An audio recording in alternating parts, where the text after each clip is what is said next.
A priori, ça devrait moins gêner qu'ailleurs. Je pense à des stades comme Courtrai par exemple, ou comme au Standard, ou comme d'autres stades qui sont ouverts. Ça devrait aller à ce niveau-là, dans l'axe du jeu. Premier corner de la rencontre, il est pour les Kerels avec Kadri derrière le ballon. Et il est travaillé, il est bien travaillé ce ballon pour De Waal, l'ouverture du score. Un petit peu à l'image du match aller.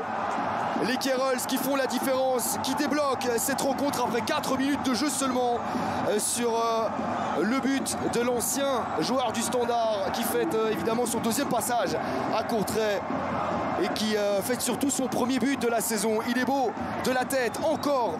Important de le préciser, c'était Genk qui est mené au score. C'est d'ailleurs la seule victoire qu'a réussi à obtenir Courtrai après avoir été mené au score. Kadri de loin, de très très loin, c'est détourné par Hendrik van Krombrugge. Puis un bourgeois face à Centron. Trajectoire fuyante. Hein. Bel effet de conserver la possession du ballon. Maintenant, il faut faire bon usage de cette possession parce que les Limbourgeois sont toujours menés. Mais pour combien de temps? La frappe de Tolu, elle était puissante. Rozovski au rebond. Il est présent, Patrick Rozovski, encore en sauveur. Comme face au Standard en Coupe de Belgique, il permet au Racing Genk de relever la tête, de reprendre espoir dans cette partie. C'est assez incroyable, hein, mais ce but provient du flanc gauche. Flanc occupé maintenant par Joris Kayembe, à peine monté au jeu. C'est lui qui trouve Tolu Arokodare. Superbe geste avant-centre de Tolu Arokodare. L'enchaînement est magnifique et derrière, Vandenberg ne peut absolument rien faire sur ce ballon suivi par Patrick Rozovski. C'est un but partout. Le match est relancé et le Racing Genk est reparti vers l'avant. On sait d'une dernière touche. Est-ce qu'on va la jouer? On la joue rapidement, mais ça sera insuffisant. C'est terminé cette première période sur ce résultat de parité, un but partout. Un bon visage, je trouve, globalement, montré par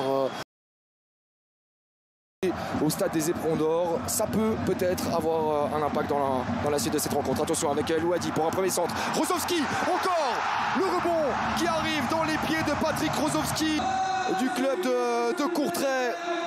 Alors que c'était Genk qui avait très très mal entamé sa rencontre. Et là c'est Courtrai qui se fait cueillir à froid d'entrée.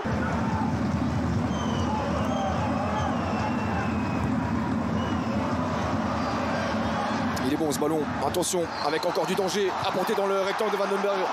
Et cette fois-ci, c'est un ballon plus facile à négocier. Tant qu'on parle rapidement de la Coupe de Belgique, on rappellera, attention avec De Jager qui manque son contrôle, quoique le face-à-face remporté par Van Krombrugge. Il n'y a pas de position de hors-jeu. A les qualités pour faire la différence, revenir au score, égaliser. Même si ça part bien pour Adedeji. Encore un face-à-face. Adedeji, la finition. Super efficace, les Limbourgeois.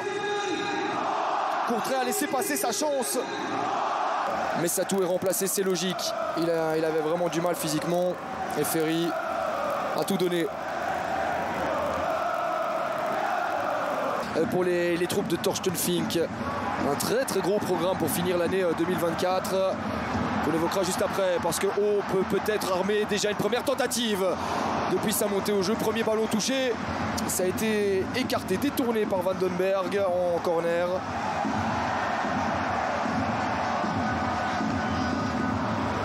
C'est ultra solide. Raison de plus pour gagner ce soir. Et Louadi en première attention. La latte de Heinen. Oh, peut-être en deux temps. Vandenberg était battu. Le club limbourgeois passait tout près de sceller définitivement sa victoire. Contré par Joris Kayembe. Attention à ne pas parler trop vite quand même. Mais là encore on laisse passer une bonne opportunité. La tête de Thierry Ambrose. Ce match semblait totalement plié. Les joueurs jouaient à l'arrêt. Pour la dernière tentative, Tom Vandenberg est présent dans le rectangle de Hendrik van Krombrugge. Il faut rester concentré jusqu'au bout. C'est Matos Metz qui écarte ça, tout un symbole. Il n'y a plus personne dans les buts courtrésiens. C'est fini. Genk s'impose ce soir à domicile. Encore un succès dans sa Segeka Arena.